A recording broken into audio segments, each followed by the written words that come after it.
satu hal yang menurut gue itu layak juga disorot adalah kehadiran dari payment gateway. Ini juga sebenarnya pemain lama ya, kayak udah ada dari lama gitu. Tapi mungkin secara secara umum atau dari sisi konsumen cuma tahu payment gateway aja, tapi sebenarnya nggak tahu ini makhluk apa. Bahkan mungkin dari sisi UMKM juga ada yang udah kenal, ada juga yang mungkin cuma tahu-tahu doang, tapi ya udah gitu. Padahal ini sebenarnya layak banget berkenalan gitu ya UMKM dan payment gateway. Dan untuk membahas itu semua, karena ini pembahasan yang menarik banget juga, dan gue juga sebenarnya masih awam banget, makanya kita ngobrol gitu ya, yang awam jadi paham gitu ya, sesuai tagline dari Zone Talks. Gue sudah mengundang CEO Fastpay yang keren banget nih, Pak Edi Chu.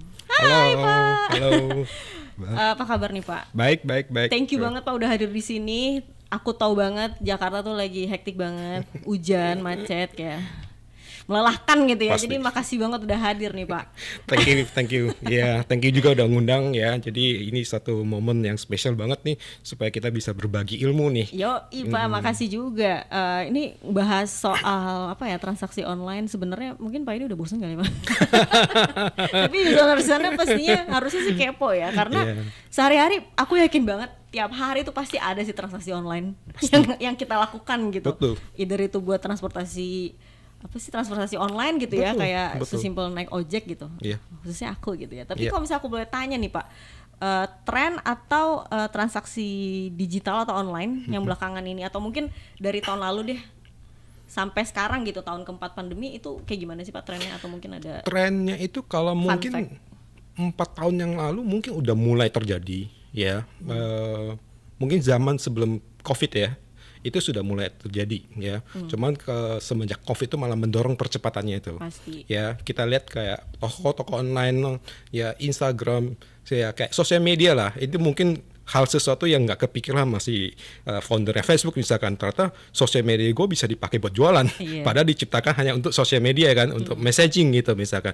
Tapi ternyata di Indonesia malah berubah. Kenapa nggak dijadikan alat jualan ya? TikTok, Instagram, bisa jualan loh, saya bisa pasang barang saya atau apapun, saya juga bisa jualan. Jadi ini sangat mendorong sekali sih sebenarnya, banyak media baru, teknologi baru itu mendorong orang bisa berjualan ya. Nah, kalau spesifik ngomong transaksi pembayarannya sendiri, transaksi online itu juga memang berkembang ya. Kita bayangkan selama masa pandemi ada istilahnya PPKM, toko nggak boleh dibuka, segala macam, mall tutup. Itu kan yang namanya pengusaha nggak mungkin diam dong, ya kan? Dia harus cari jalan gimana cara keluarnya nih supaya saya bisa ada cuan, ya kan? Bener, no. Muncullah ide-ide, kenapa saya nggak jualannya via Instagram, saya via WhatsApp, habis itu saya bayar deh biaya transfer segala macam. Nah, itu yang mendorong sekali transaksi pembayaran secara online. Ya, dan di sistemnya kita sendiri selama masa pandemi kita boleh bilang naik 2 kali lipat, hampir 3 kali lipat transaksi pembayarannya secara online. Dan itu demand-nya lagi tinggi-tingginya, dan kelihatannya malah bagus nih, mulai berubah. Banyak pengusaha atau UMKM ya yang dulunya nggak ngerti jadi tahu, jadi penasaran, kok dia bisa ya, dia pakai apa sih, ya ilmunya apaan sih. Nah, itu yang kita sering nih bantu, kita dengar, kita datang, mereka menerima pertanyaan dari mereka, kita bantu, kita jelasin nih cara kerja kita. Kalau misalnya pemain UMKM ya dulu nih, aku bahkan udah agak lupa masa-masa ini gitu, tapi kayak dia bisa jualan sesuatu nih Pak, terus kayak cuman ngasih tahu tetangga, keluarga doang, atau kadang kalaupun bisa pakai WhatsApp cuman buat ngabarin grup keluarga aja, gue jualan ini, beli dong, tapi habis itu that's it gitu. Tapi ternyata ya kehadiran internet atau kemajuan teknologi digital ini ya sebenarnya ya upscaling bisnis mereka juga gitu ya. Betul. Dan kalau yang tadi aku mention payment gateway gitu, sebenarnya kalau users nih yang mungkin masih cuman denger doang, tapi sebenarnya nggak tahu ini tuh makhluk apa gitu. Payment gateway itu sebenarnya apa sih Pak gitu? ini pertanyaan yang paling saya sukai sebenarnya. Karena udah di luar kepala ya. Udah di luar kepala gitu. Terus saya sukanya dengan memulai dengan suatu cerita gitu. Jadi kita bayangin ya, saya mau time traveling, ajak teman-teman Yuzon untuk time travel. Kita kembali ke mungkin zaman Indonesia merdeka lah, ke 70-an tahun yang lalu. Ya, orang buka toko. Masih ada belum lahir nih. Betul. Orang buka toko ya. Kalau customer datang, pelanggan datang mau bayar pakai apa? Pakai cash. Uang tunai, nggak ada yang lain. Kalau nggak koin ya uang kertas gitu kan. Tapi kan seiring dengan teknologi berubah nih ya muncullah yang bayarnya pakai kartu, Ya. ya ada kartu ATM, kartu debit, ya. Kemudian sekarang dengan tadi perkembangan teknologi, udah masuk zamannya bayar secara online, nggak tatap muka pun tetap bisa bayar. Jadi perannya FastPay itu adalah payment gateway, itu adalah kita membantu suatu usaha, ya baik besar kecil apapun ukurannya, itu terima pembayaran dari customer, ya. Prinsipnya FastPay gini, simple. Kita tuh maunya satu pengusaha, satu UMKM itu nggak boleh kehilangan customer. Emang kita bisa cenayang kalau misalkan yang datang itu punya kartu bank apa, punya OVO atau GoPay, kita nggak pernah tahu kan. Jadi FastPay kerjasama dengan banyak partner itu, kita sebutnya sumber dana, ya, supaya toko ini nggak ada kehilangan customer gara-gara nggak mampu bayar, nggak ada alat pembayaran. Jadi mau apa aja bisa. Kita sekarang provide sampai 40 macam loh metode pembayaran. Jadi mau yang kartu kredit bisa, mau virtual account bisa, ATM bisa. Terus kalau mau belanja terus bayarnya ke retail, Indomaret, Alfamart bisa. Bahkan ada istilah yang baru tuh buy now pay later. Ya, bahasa kerennya apa? Kasbon. Nah, itu juga udah kita. Jadi nggak ada alasan si toko atau si UMKM ini nggak bisa terima pembayaran. Kalau misalnya nih Pak, aku ngasih ilustrasi yang sering kita lakukan sehari-hari lah ya. Misalnya aku belanja gitu ya di e-commerce, terus pas mau transaksi yang aku tahu nih, ya udah gue tinggal pilih opsi pembayaran aja, either mungkin pakai e-wallet yang ada di dalamnya atau bisa pakai virtual account gitu ya. Terus udah nih aku langsung melakukan pembayaran itu, that's it, udah kelar. Aku tinggal nungguin barangnya sampai rumah gitu. Terus kayak si payment gateway ini di mana gitu? Maksudnya kayak hello lu di mana gitu, kayak lu tuh di mana proses justru perannya gitu. Kita nggak kelihatan di situ. Itu that's the beauty actually. Bayangkan ya kalau misalkan satu toko ya, satu online lah, abc.com lah atau edi.com deh ya. Saya mau connect ke banyak virtual account, banyak e-wallet, itu kan saya harus satu-satu ketok pintu nih. Ya, ketemuin banknya, ketemuin orang ini, ya. Bayangkan kalau dia mau connect, menyediakan sampai 40 macam, butuh berapa lama? Mungkin bertahun-tahun kali hanya untuk urusin payment doang, gitu kan. Jadi oleh FastPay sebagai payment gateway, cukup connect satu kali ke FastPay, administrasinya juga cuma satu, isi form, ya, integrasi, selesai. Dia bisa pilih tuh 40-an dari metode pembayarannya. Oke, jadi misalnya nih aku bikin online shop sendiri ya. Saya bikin website gitu, bikin amin sih ya, bikin butik online sendiri gitu, honey.com kayak tadi Pak Edi.com, aku saingannya Pak Edi. Terus aku sebagai pengusahanya gitu, sebagai UMKM, pemain UMKM ini, biar bisa biar cara transaksi atau cara pembayaran customer aku bisa melakukan pembayaran itu dengan mudah dan opsinya banyak, aku datengin ke perusahaan payment gateway kayak FastPay gitu ya. Biar si metode-metode pembayarannya itu langsung muncul. Banyak banget gitu ya. Iya. Jadi peran payment gateway kayak gitu ya ternyata. Iya, betul. Jadi nggak usah repot, kita beresin belakang. Jadi mempermudah ya. Yes. Dan itu kan jadi sebenarnya kalau kayak gitu tuh, kadang kan orang ngebayangin transaksi online itu nggak jauh-jauh dari pemain-pemain yang memang populer dan ada benar-benar wujudnya ada di smartphone kita. Let's say kayak OVO ada, GoPay, terus apalagi sih banyak banget Dana, apalah itu. Itu berarti cuma alat pembayaran ya? Itu hanya alat pembayaran. Karena selalu transaksi online itu selalu associated with si e-wallet ini. Jadi payment gateway dan e-wallet ini adalah makhluk yang berbeda ya Pak ya? Ya, kita makhluk yang berbeda, tapi kita pertemanan. Jadi kita bukan saingan. Ya? Bukan, justru kita saling bantu. Benar. Ya kan? Jadi kalau si e-wallet yang tadi disebutkan namanya banyak itu, mereka kan juga butuh istilahnya merchant ya, atau pengusaha ya, atau website yang mau diterima. Nah, FastPay sebagai payment gateway yang bantu nih akuisisi. Ya, siapa nih yang kalau kamu mau, kamu connect dengan FastPay, mungkin udah dapat ribuan langsung. Jadi kita jadi temenan, bukannya saingan. Oke, jadi kayak payment gateway kayak FastPay ini beda ya Pak sama GoPay gitu-gitu? Beda, justru uniknya kita tuh jadi kayak orang tengah.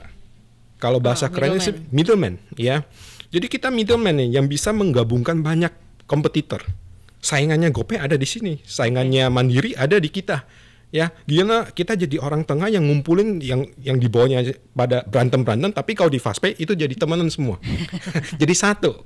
Itulah perannya FastPay. payment gateway. Oke, jadi sebenarnya udah clear di situ ya. Iya. Jadi payment gateway ini ngasih jalan ya gitu ya, ngasih jalan untuk entah itu e-commerce atau ya kayak tadi aku bilang aku mengilustrasikan diri aku sebagai pemain UMKM atau pemilik butik online yang apa ingin menyediakan berbagai macam pembayaran buat pelanggan gitu ya. Dan untuk metode pembayaran bla bla bla itu udah disediakan oleh si payment gateway itu. Betul. Wow, langsung pinter gitu ya ngobrol sama Pak Edi nih. Langsung. Mantap. Nah, ini sebenarnya berarti kalau ngomongin payment gateway khususnya FastPay itu sejauh ini berarti banyak banget mitranya dong ya kalau kayak gitu. Kita punya mitra banyak ya. Jadi di bisnis kita tuh bisnis model kita ada dua lah ya. Intinya gini, satu sebelah sisi kita sebut mitra itu ada partner, ada sumber dana ya kayak OVO, GoPay, BCA, BRI, Mandiri ya, itu adalah kita sebutnya partner ya. Mitra itu adalah merchant, berarti yang menggunakan jasa kita.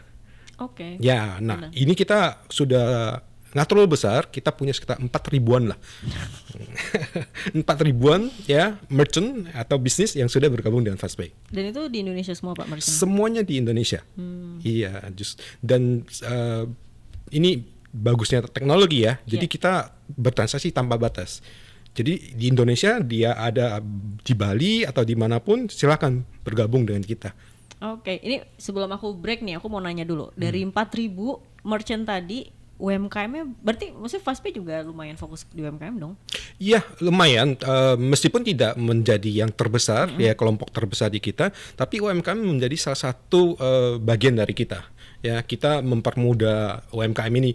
Jadi semangatnya FastPay itu kita mau tumbuh bersama kan, ya program pemerintah juga banyak, ya memang tadi ya UMKM Go Digital, ya kemudian ada program Bank Indonesia, semuanya Go Cashless, ya jadi FastPay itu juga aktif mendorong semua itu terjadi, ya jadi kita bantu mereka daftarnya gampang, bahkan ya kalau dari sisi pricing ya itu pasti nggak ada beban loh, istilahnya contohnya gini, kita tidak ada namanya biaya langganan ya, kita hanya mengenakan biaya kalau ada transaksi yang sukses, artinya kalau ada yang orang bayar baru kita cas.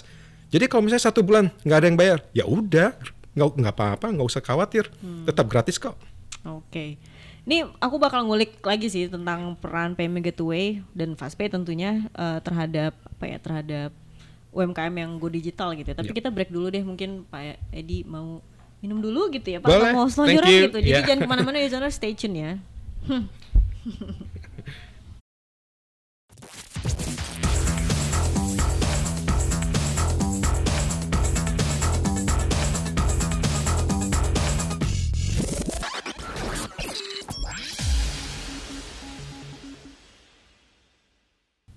Listeners, welcome back to Zone Talks. Semoga kalian gak kabur ya, karena ini kita lagi ngobrolin yang masih seru-seru soal digital transaction, terus peran payment gateway ke UMKM di Indonesia. Tapi tadi tuh seru sih sebenarnya. Pas lagi off screen nih, tadi aku sempet ngobrol-ngobrol sama Pak Edi soal sebenarnya ya sebelum transaksi digital ini sebenarnya fun fact sih Pak.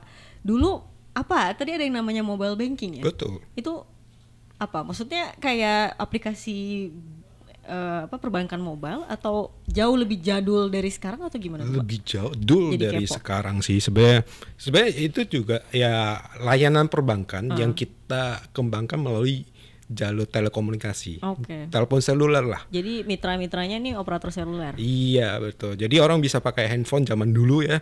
Dari SIM card tuh bisa cek saldo. Oh gitu Pak. Iya bisa cek saldo, bisa transfer. Dan ini sebenarnya layanan yang dulu FastPay sebelum masuk ke payment gateway masuk ke ranah ini ya. Betul. Itu justru sejarahnya dari sana. Zaman dulu orang cuma pakai mobile banking tahu hanya untuk cek saldo, ya sama transfer. Tahu nggak? Dan ramenya kapan? Kayak hari ini nih, akhir bulan, ya itu buat orang cek gajian belum, udah masuk belum?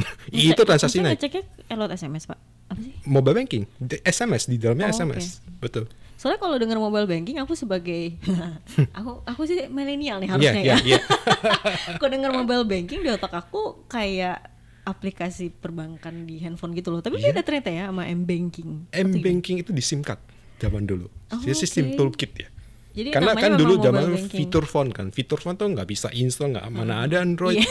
nggak ada Google App Store gitu Nggak bisa kan, internetan juga nggak sih, bisa Pak. internetan, nggak bisa install ini itu. Oh jadi gitu. mobile banking literally perbankan melalui mobile gitu, Mobile, perangkat mobile. Tapi betul. beda sama m-banking zaman sekarang gitu. Beda. Iya. Wow. Jadi installnya pasangnya di SIM card ya. Kalau yang sekarang di handphone. Pasang di SIM kan maksudnya di nomor telepon gitu, Pak? Iya. Oke. Sekarang ya apa-apa pakai aplikasi ya? Iya. Berarti itu apa ya, sebuah revolusi yang Fastpay sebenarnya ngalamin ya. Dari Betul. tahun kapan tuh, Pak? Betul, dari 2003, Wow, lama banget. hampir 20 tahun deh. Terus pas shifting kayak gitu tuh Fastpay gimana sih ngeliat perubahan itu gitu loh, kayak ngeliatnya tuh pertama ngeliat dari tren kah atau tiba-tiba found out kalau oh teknologi ternyata berubah loh. Dari tren iya ya, tapi kita juga punya visi ya. Jadi dulu itu saya lihatnya gini, di mobile banking kita sudah ada menu pembayaran, ada payment, tapi nggak ada siapa yang bisa dibayar. Itulah awal mula ceritanya Fastpay. Jadi kita ngomong sama bang, hey bang, kenapa kamu nggak nambahin sih perusahaan yang bisa atau bisnis yang bisa dibayar ya, jangan dipakai cuma buat cek saldo dong, kan ramenya cuma akhir bulan gajian doang misalkan. Dipakai dia bayar bulan doang. Iya, jadi kalau akhir bulan kita tepuk tangan nih, hore transaksi naik gitu kan. Habis itu loyo lagi, nunggu gitu sebulan, kelamaan. Ya udah deh, yuk kita ngomong sama bank ya, kita jualan ide-ide kita, ajak mereka kerjasama. Yuk kita nambahin ya, kita bantu supaya transaksi pembayaran naik dong. Nah makanya kita mulai dari itu, bank-bank besar kita ajak ya kerjasama supaya kita nambahin. Ternyata anemonya bagus ya. Makin lama makin nanya, kamu bisa bank ini nggak? Kamu bisa bayar ini nggak? Bayar itu nggak? Ya, Banyak demand macam-macam Banyak ya. demand macam-macam. Nah itu kita tambah terus tuh sekarang sampai sekarang. Fitur-fiturnya. Terus pas menuju ke era yang internet gitu Pak, boleh ceritain dikit nggak sih Pak? Aku jadi kepo sih. Internet tuh seru nih. Saya nggak tahu ya, usernya pernah dengar zaman dulu ada Disdus gitu, deal keren. Ya mereka itu ada penjual voucher diskon pertama Aku tuh. sedih sih, aku nggak pernah dengar sih. Nggak pernah kan? Nah, bahkan sebelum Tokopedia kan muncul Iya, loh. iya. Marketplace belum ada, mereka jualan. Tadi Bapak namanya Disdus? Disdus. Iya, aku kayak ngerasa Nggak pernah ya? Itu nggak pernah dengar ya. Itu mereka jagonya jualan diskon voucher. Bayangin kalau misalnya kita makan misalkan ya Kentucky biasanya harganya 100.000 ya contoh ya, tapi di diskon jadi 50.000. Kayak kemarin lah, kan biasanya ada promo, udah ngantri kan McDonald semua kan. Nah dia jualan diskon yang murah-murah begitu. Oke. Itu rame banget. Terus bisa ngakses voucher itu dari Dari handphone juga. dari internet. Oh, udah mulai masuk Udah internet. mulai baru, itu awal mulanya. Browser gitu. Browser. Oh, Iya, oke. terus nanti dikirimin by post atau by apa. Terus dari situ lanjut ke mungkin bisa ke transaksi digital. Mungkin masuk pas udah ada smartphone kali ya. Udah mulai Iya, makin betul. apa namanya berevolusi lagi. gitu Berevolusi, cara transaksi. paymentnya juga mulai kan. Awalnya kan yang main kan cuma bank yang bisa bayar kan punya mobile bankingnya bank misalkan, punya internet bankingnya bank. Tapi kan lama-lama sekarang muncul e-wallet nih. Iya. Ya e-walletnya juga udah berubah kan, berevolusi terus kan, berkembang. Sekarang udah ada QRIS. Iya. Seru banget kan, tinggal pakai kamera selesai. Nah itu sebenarnya yang pengen aku tanyain sih. Jadi sebenarnya pas udah mulai era internet masuk, smartphone merajalela gitu, terus segala-galanya lewat aplikasi segala macam. Berarti bisa dibilang the rise of payment gateway service misalnya ya, itu memang karena e-commerce nggak sih Pak? Karena adanya e-commerce nggak? Atau mungkin dari tren belanja online atau gimana? Tiba-tiba Ya, ada payment gateway gitu loh. salah satunya itu yang mendorong ya, membantu grow-nya payment gateway. Semenjak itu kan orang maunya yang namanya sekarang kan zaman generasi milenial ya, maunya gampang. Iya dong. Ya instan, Instant langsung generation. gercep ya. Langsung. ribet, Pak, ayo. Iya kan? Buang waktu, Pak. jual tiket siapa? BTS atau Blackpink langsung habis kan? Walaupun harus war gitu yang penting Iya, instan. pokoknya instan, cepet gitu. Nah disitulah semuanya kan mulai kan, orang bayar online dong langsung cepet gitu. Iya. Masa sih gua harus habis belanja saya transfer lagi, habis itu kirim bukti transfer. Aduh itu kan jadul banget ya, lama lagi gitu kan. Belum lagi entar kalau ada yang salah, ya kan mesti cekcok dulu nih sama sama orang keuangannya. Nah kita tuh hilangin tuh masalah-masalah itu. Memangkas keribetan gitu betul, memangkas waktu ya, meringkesin semua transaksi, hilang tuh yang urusan ribut-ribut misalkan. Itu kita hilangkan. Jadi kita sederhanakan, kita bantu deh gitu. ya. Jadi sebenarnya payment gateway ini ya selain jadi solusi bagi sisi apa pemilik usaha gitu ya, maksudnya UMKM atau e-commerce atau apapun, tapi sebenarnya secara langsung dan tidak langsung gitu kita konsumen, aku konsumen sebenarnya dipermudah gara-gara payment gateway gitu ya berarti. Secara nggak langsung. Wow, Userners, ini apa ya, knowledge yang harusnya kita udah tahu gitu ya. Terus kalau tadi ngomongin QRIS itu menarik juga tuh. Itu ada hubungannya nggak sih sama payment gateway? Maksudnya ada korelasinya nggak sih antara kemudahan QRIS? Ada. QRIS itu kan bagi itu ada sebagai alat pembayaran ya. Iya. Jadi FastPay juga kerjasama dengan pemilik QRIS. Oke. Ya, jadi kayak GoPay, kita punya QRIS yang bisa di-scan atau dibayar melalui e-wallet manapun. Ya, jadi tetap sebagai suatu alat pembayaran buat kita. Oh, jadi kayak kalau misalnya apa sih di partnernya FastPay ini misalnya udah ada listnya. Mereka terus jadi gimana ya? Partner misalnya e-wallet nih, satu e-wallet dia memang ada QRIS-nya di dalamnya. Itu udah include udah include jadi alat pembayaran yang disolusikan oleh FastPay gitu. Betul. Ya? Iya. Okay. Ngomong-ngomong Pak Edi ngomongnya QRIS ya, bukan Chris ya. Chris. Ini Chris ya. Chris ya. Aku juga terbiasa QRIS sih. Iya. QRIS gitu. QRIS kan. Yang penting penjualnya ngerti lah ya QRIS ya Pak. Betul. Itu perdebatan yang menarik tapi kayak penting Cuma gitu. mungkin saya ada satu pesan nih ya buat user ya terkait QRIS ya. QRIS itu ada interoperable, artinya bisa dipakai oleh e-money manapun. Yeah. Jadi bukan berarti saya punya QRIS itu GoPay ya, hanya bisa terima GoPay, tidak. Itulah bagusnya BI Bank Indonesia menciptakan QRIS, itu satu kode, satu QRIS itu bisa dibayar oleh e-money manapun, semua. Nah, itulah yang disimpelkan, yang disederhanakan. Dan malah udah expand ke beberapa negara di Southeast Asia ya. Betul, keren sudah sih. jadi istilahnya cross border payment nih bahasa kerennya. Iya. Wow. Dan kalau misalnya ngomongin soal apa sih payment gateway, khususnya FastPay sih, kontribusinya lah atau mungkin hal apa sih yang pengen FastPay gitu ya? Peran FastPay itu gimana sih supaya UMKM ini tuh paham dan mau gitu loh pakai payment gateway. Mungkin pas udah pakai baru kerasa gitu ya, simpelnya, dibikin serba praktis lah gitu dari sisi transaksi konsumennya gitu. Tapi dari awalnya gitu loh Pak, buat mengedukasi mereka gitu-gitu tuh seperti apa FastPay? Gini, kalau kita FastPay kan payment gateway. Kalau kita ngomong namanya sistem pembayaran, itu kan boleh dibilang menjadi satu bisnis yang sangat mendasar ya. Oleh karena itu FastPay kan melayani berbagai industri dan berbagai kelas bisnis ya, usaha, termasuk UMKM. Nah, khusus untuk UMKM ini kita sudah ada produk, ada solusi yang cukup simple sebenarnya. Dia tinggal daftar, kemudian dia bisa menggunakan website atau handphone ya, itu untuk melakukan penagihan ya. Lain kalau misalnya produk kita yang lebih tanda kutip rumit ya, itu ada istilahnya API, harus integrasi, itu kan lebih kompleks ya.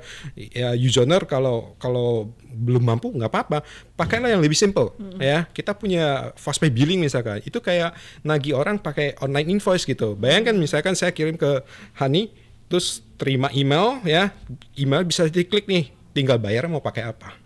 Itu yang kita punya ya, dan kita sediakan itu for free ya. Invoicing sistemnya itu free. Jadi tetap kembali kepada prinsipnya kita mau tumbuh bersama nih. Jadi kalau tagihan itu kalau dibayar orang doang baru dikenakan biaya. Terus kalau gimana kalau tagihannya nggak dibayar? Ya nggak apa-apa, gratis kok gitu. Okay. Dan itu salah satu contoh produk yang FastPay tawarin berarti ya. Betul. Dan itu lumayan untuk apa ya? Produk itu udah digunain UMKM lumayan banyak gitu ya. Sudah. Dan itu benar-benar very simple ya. Mau dari dari PC, laptop ya, atau dari handphone itu bisa digunakan. Oke. Ya.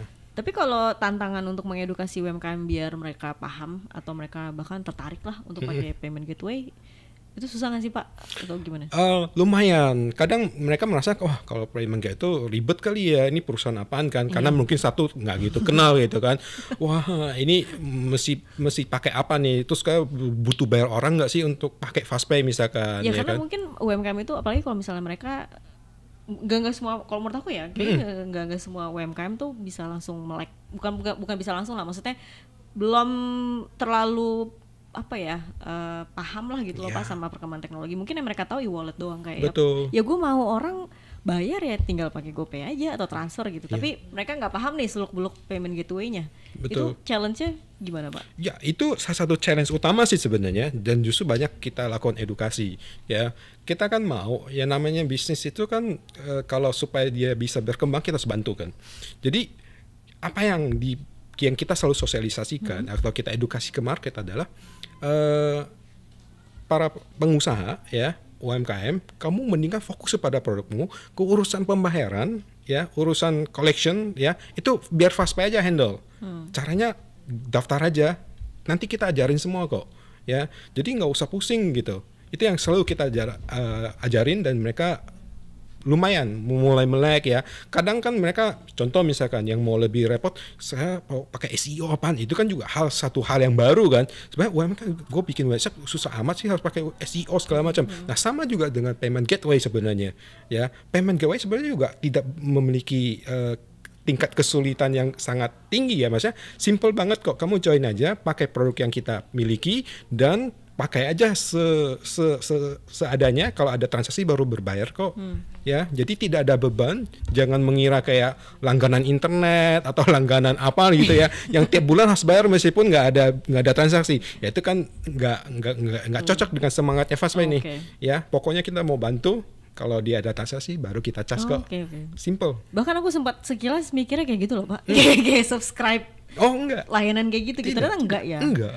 Malah justru lebih enak kayak gitu sih kayaknya. Mbak Hani kalau langganan Spotify aja harus bayar kan, nggak dengar tetap bayar. Itu dia. Sebenarnya UMKM ya mikirnya gitu pasti kan. Siapa tahu dari awal kayak ngapain pakai layanan kayak gitu. Nggak taunya ya mereka belum tahu aja gitu. Terus untuk kontribusi sendiri nih Pak, atau mungkin impact-nya deh.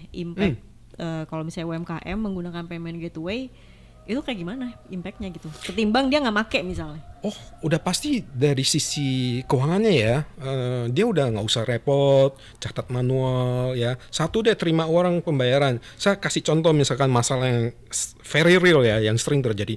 Misalkan hari ini Anda terima 5 orang ya, ada 5 orang belanja ya, tapi hanya 4 yang bayar, nilainya sama semua 500.000. Nah, mau cari yang nggak bayar yang mana? Kan nggak tahu kan. Jadi tanda-tanya mesti ditanyain 5 ini kan.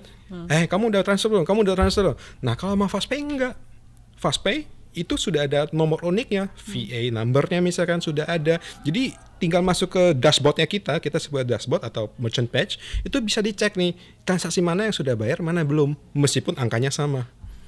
Sesimpel itu. Jadi masalah keuangan, terima uang udah deh pasti beres sama Fastpay. Berarti secara langsung juga sih sebenarnya ketika UMKM menggunakan payment gateway ini, setidaknya nih kayak udah tersolusikan dari sisi efisien misalnya, efisiensi waktu, ya operasional bisnisnya juga ya lebih efektif aja gitu loh Pak, nggak ribet cuman karena ngurusin urusan finance-nya aja gitu ya. Betul. Oke, itu membantu banget sih kayaknya. Betul. Untuk di Fastpay sendiri merchant sih jatuhnya ya yang menggunakan layanan ya? Iya.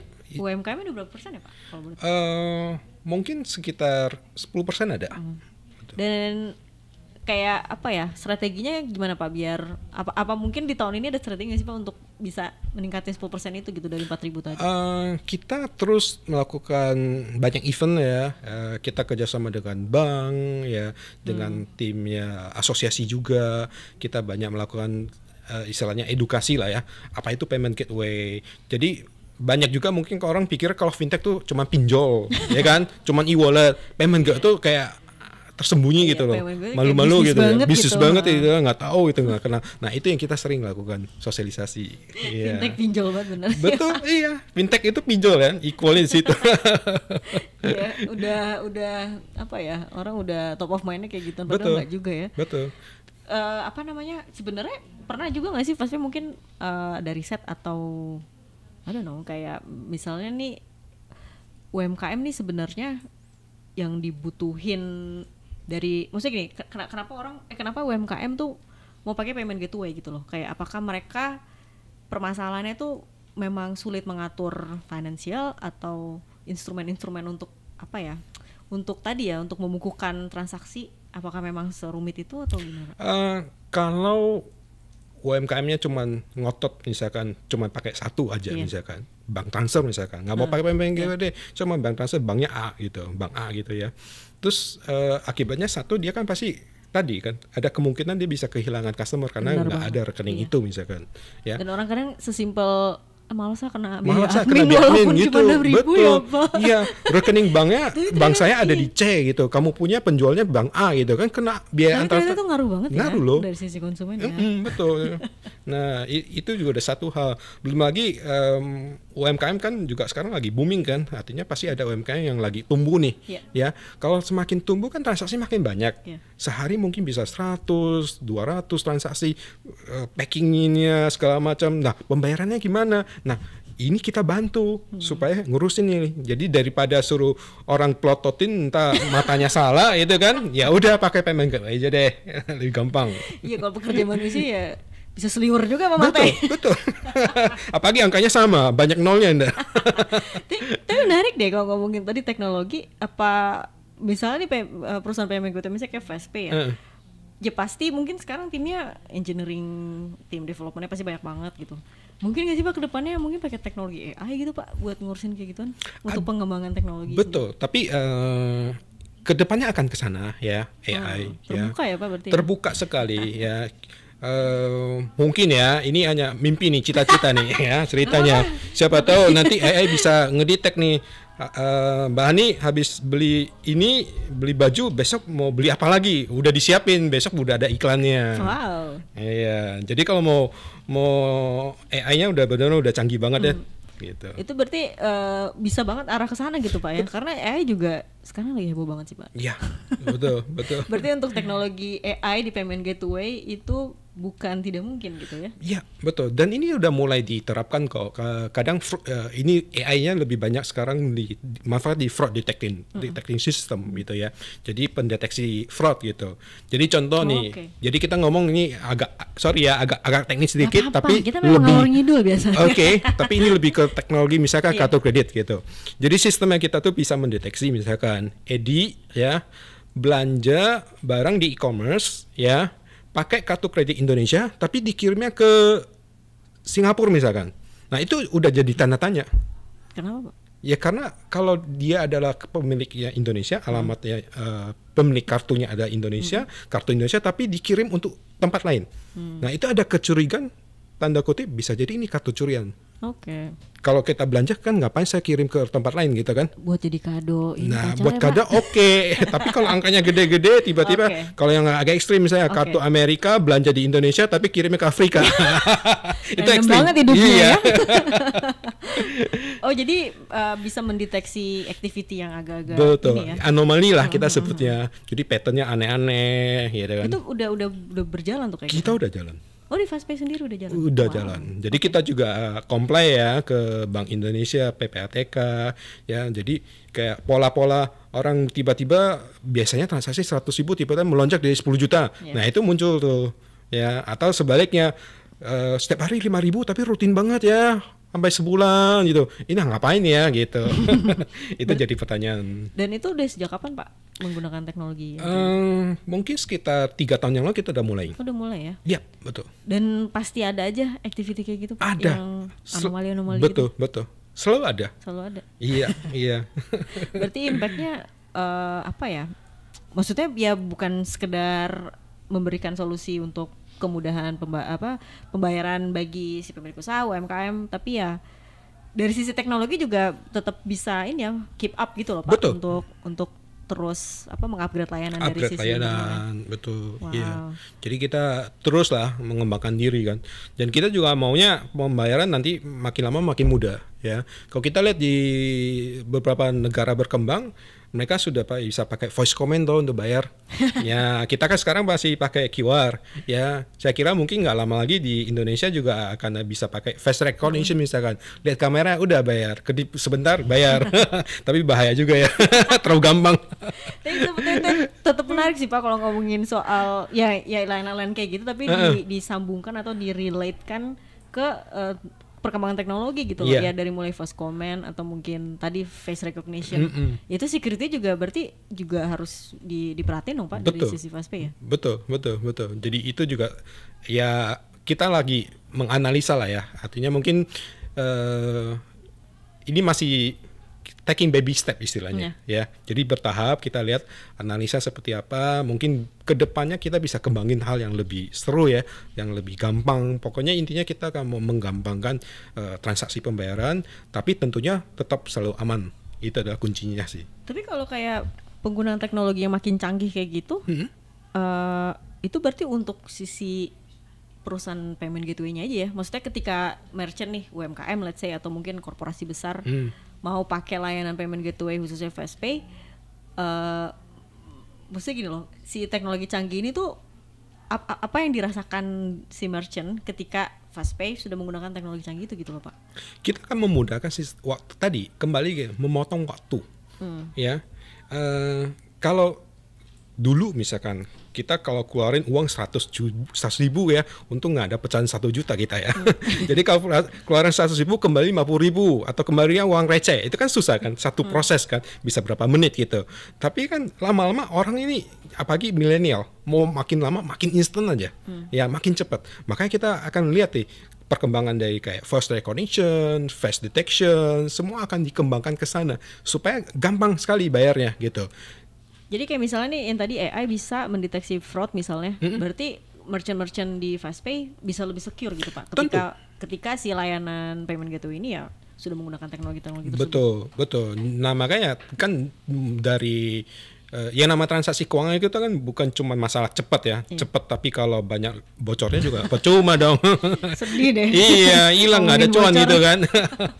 Jadi cepat tapi secure sih. Itu ya selalu kita kembangkan gitu. Terus kalau kayak layanan-layanan payment gateway yang ada di FastPay, ada kategorinya nggak sih Pak? Misalnya pastinya sih kalau sotoynya aku gitu Pak, kayak pasti UMKM kebutuhannya beda gitu sama yang korporasi besar, merchant-merchant yang emang mungkin udah lebih mature lah gitu.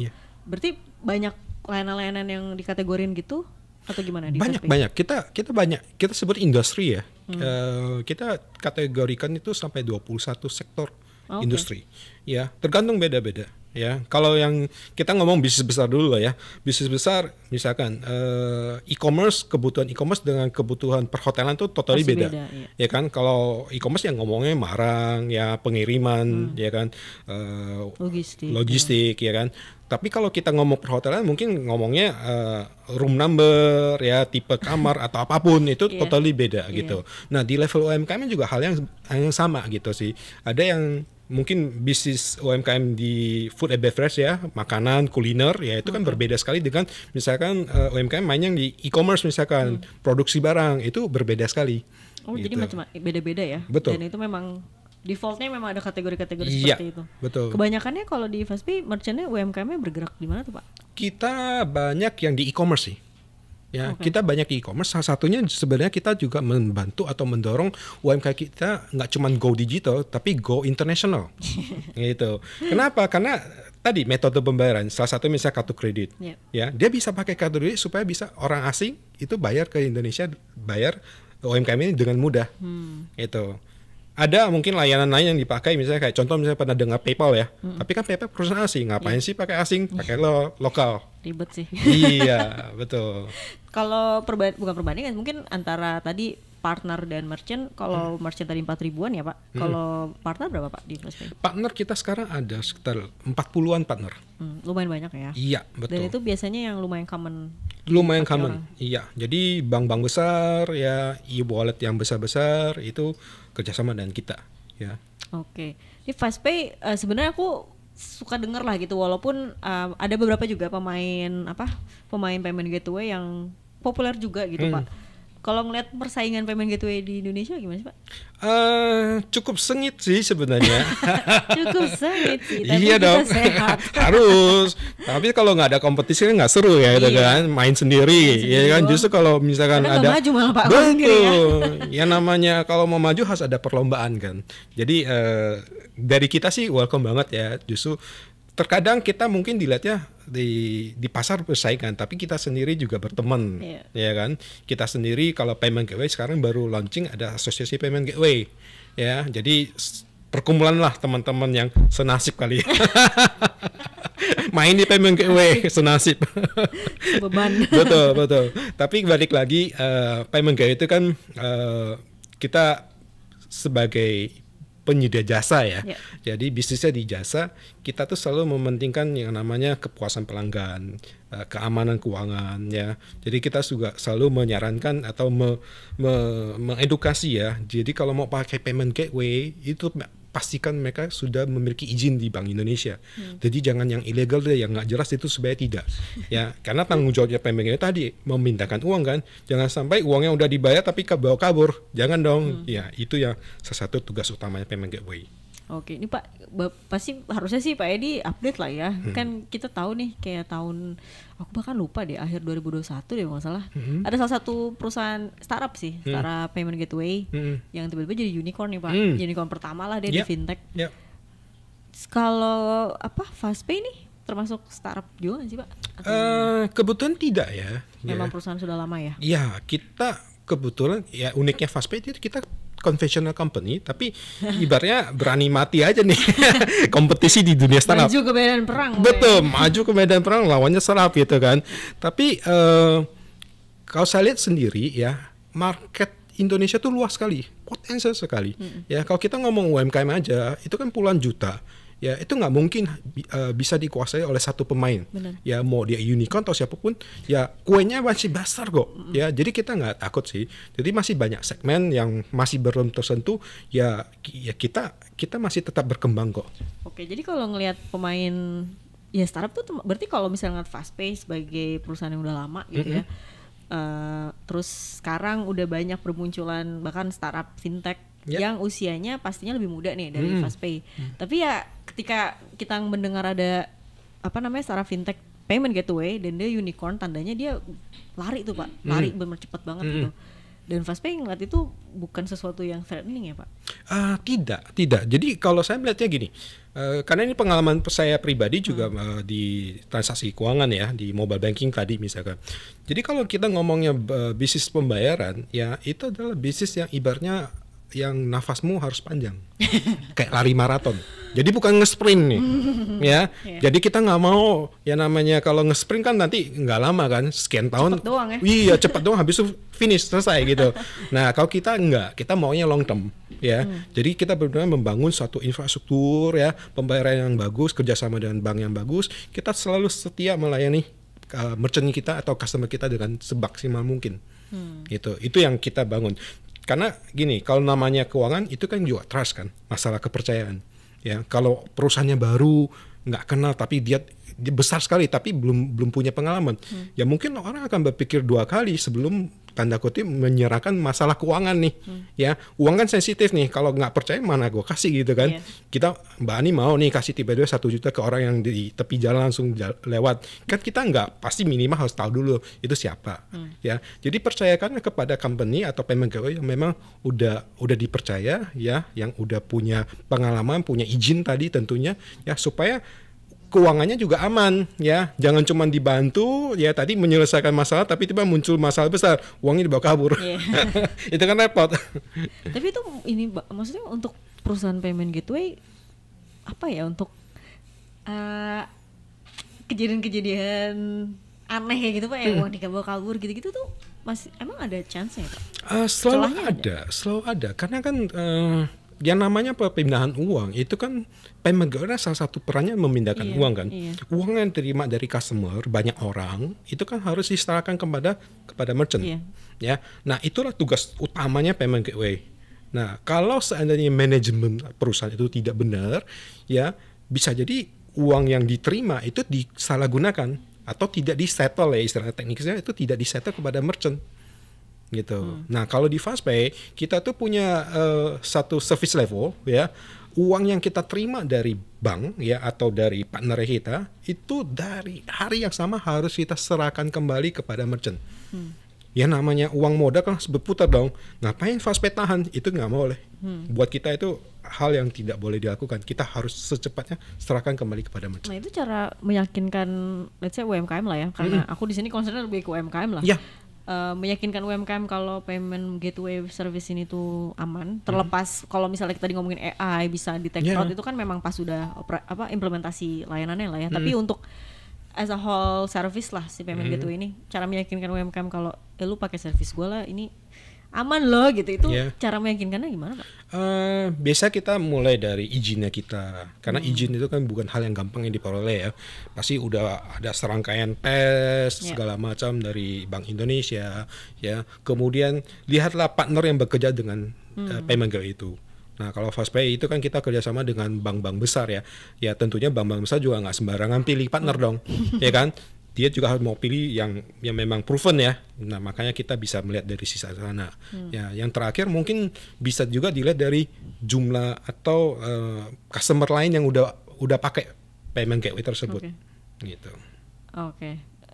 Ya itu memang cara yang paling efektif tapi real ya Pak untuk menunjukkan oke ini Pak mitra kita bahkan merchant kita kayak gini, itu ya lumayan jadi sebuah proof yang kayaknya memang udah defaultnya harus dilakukan ke UMKM ya Pak. Betul. Oke. Kalau posisi FastPay di Indonesia gimana Pak? Mungkin per 2022? Tidak ada data statistik yang benar-benar akurat ya. Tapi kita consider kita ada di top 3 sih sekarang. Oke, di payment gateway service Iya, ya. betul. Aduh, ini kayaknya udah durasi nih Pak. Dan sangat menarik sih tentang payment gateway. Paling ya tantangannya sih Pak, tantangan mungkin ngelihat merchant 4.000 tuh ya kalau aku sih ngeliatnya wow lumayan banyak gitu ya. Apalagi FastPay masuk ke payment gateway ini dari tahun 2013 ya. 13, itu udah lumayan 15. lama lah Pak. Maksudnya Betul. kayak sebelum startup se-booming sekarang itu, gitu ya. Itu udah main di ranah ini. Betul. Tapi tantangan apa sih Pak yang mungkin masih dihadapin atau mungkin tantangan baru yang tadinya tuh mungkin tahun lalu ada, sekarang udah solve, tapi di tahun ini kayaknya ada prediksi oke ini kayak di tahun ini ada tren ini dan ini bakal menjadi tantangan perusahaan payment gateway gitu Pak. Oke, tantangan kita sih banyak sih ya, berbagai macam tantangan ya. Mungkin pasti ada. Mungkin ya sesimpel misalkan tantangan di regulator juga ada ya. Kadang kan kita kalau orang-orang di dunia teknologi kan orangnya muncul dengan ide-ide gila ya. Maunya begini begitu.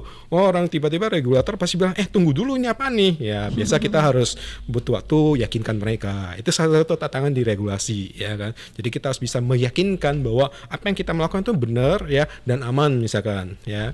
Kalau tantangan market, saya lebih melihat kecepatan kita bisa melakukan edukasi dan penetrasi nih layanan kita ke seluruh Indonesia ya, karena nggak usah jauh-jauh deh, kita mungkin keluar Jakarta sedikit aja, kita udah lihat masih banyak misalkan usaha yang ternyata pembayaran masih manual. Kita pengen banget nih bantu mereka supaya lebih gampang ya. Pokoknya kamu fokus pada produksi barangmu ya, jualan kamu, urusan pembayaran sini deh FastPay yang handle. Kita fokus banget untuk itu ya. Tahun ini kita banyak kegiatan yang tanda kutip offline ya, karena semenjak dengan adanya pandemi yang udah mulai berakhir ya, kita udah mulai aktif sekali nih turun ke lapangan ya, lebih serius, lebih liatin gitu ya. Itu yang akan banyak kita kalau tantangan regulasi itu maksudnya ketika ada sesuatu yang baru untuk apa, maksudnya ada inovasinya itu. Betul. Untuk kita sampaikan ke regulator biar diregulate gitu Pak, maksudnya biar disetujui karena karena kalau kita agak berbeda dengan startup di sektor lain ya. Kalau kita di fintech itu kan kita tanda kutip anaknya Bank Indonesia. Ya, anaknya BI ini.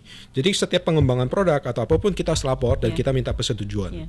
Nah, itu salah satu tantangannya kita. Jadi berbeda kalau misalkan di startup industri lain kan ya udah idenya ada, bikin aplikasi besok launching. Nah, kalau kita enggak, kita harus ngomong dulu, minta izin kayak gini-gini, oke enggak? Dan itu lumayan takes time ya Pak biasanya. Of course, itu takes time.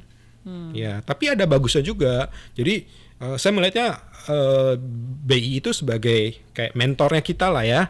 Jadi bukan sebagainya melarang kita, tapi justru mentor kita mengingatkan bahwa kamu udah lihat ini belum, udah cek ini belum. Jadi di BI itu ada semacam checklist lah ya, hal-hal yang harus diperhatikan, memastikan produk keuangan yang di launching itu memang udah layak untuk masyarakat.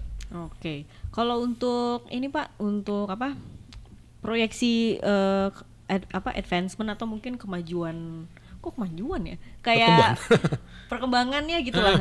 Sebenarnya tadi sih yang dari relate-nya aku tanyain soal teknologi dalam payment gateway-nya. Kira-kira kedepannya tuh Pak Edi ngeliatnya gimana sih Pak? Selain AI deh, atau mungkin ada advancement AI yang lebih mantap lagi untuk AI tadi kan udah ya, tadi misalkan face recognition ya, mungkin akan kepada blockchain sama NFT ya.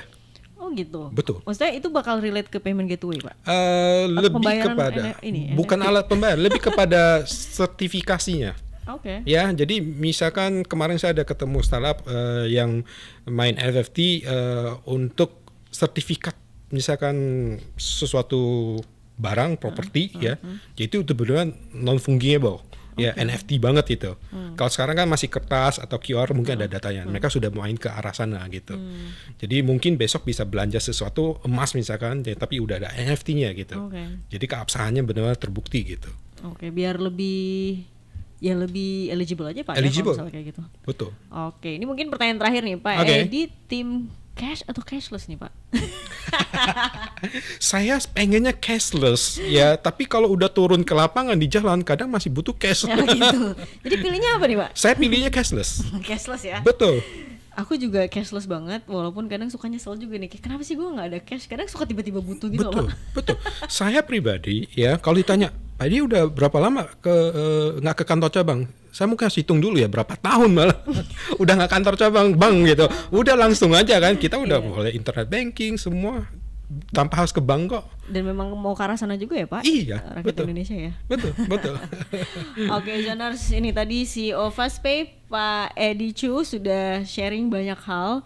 Semoga obrolan kita insightful. Thank you banget Pak. Ini atas Sama-sama. karena ada keterbatasan waktu, jadi kita harus mengakhiri di sini. Walaupun banyak banget yang mau kita obrolin, sebenarnya banyak banget isu fintech, khususnya digital transaction yang sebenarnya lebih banyak banget yang menarik yang bisa dikulik, tapi mungkin bisa di lain waktu. Semoga Pak Edi nggak bosan-bosan nih Pak, nggak kapok datang ke sini Enggak Pak dong. ya.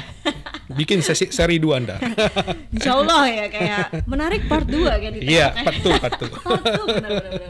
Semoga listeners tercerahkan dari obrolan kita. Kalian kalau misalnya ada ide di Zone Talks berikutnya kira-kira mau bahas apa, tulis aja di kolom komentar. Jadi segitu dulu obrolan di sore yang gloomy ini. See you guys on the next video. Bye bye. Thank you Pak Edi. Thank you. Makasih. Terima kasih.